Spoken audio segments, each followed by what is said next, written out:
I'm Sherilyn Mercado, 23 years old. Dating factory worker.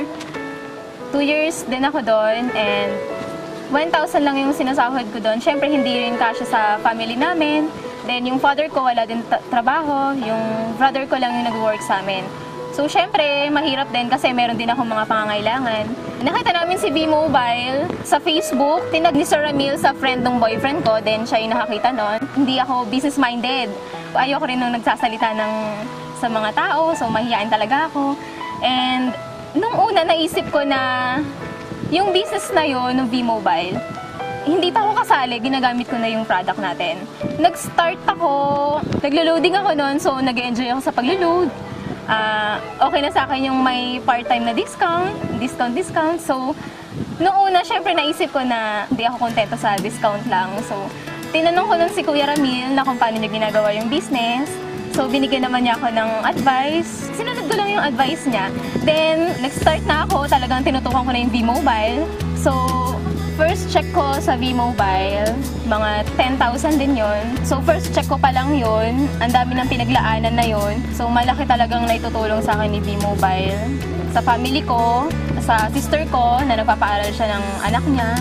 Then, sa mga bills.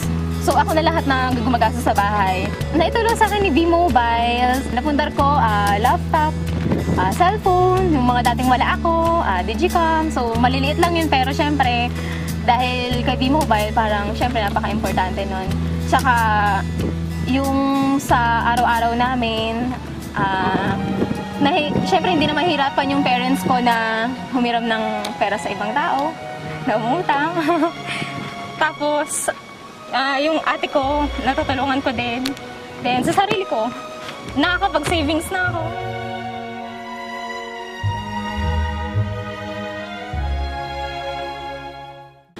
Ma-advise ko lang sa mga gustong sumali. Sumubok lang din kami.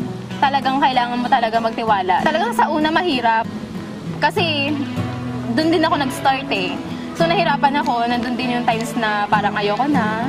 So, sabi sa akin ng boyfriend ko na, sige, kung ayaw mo na, babalik ka ulit sa factory, hindi mo makakamit yan. Hindi ka na ganyan ngayon. So ako, syempre, parang gusto ko na umahon sa kahirapan. Tinuloy-tuloy ko lang din. Tsaka wala naman pong mawawala kung tuloy-tuloy mo lang yung business mo ngayon.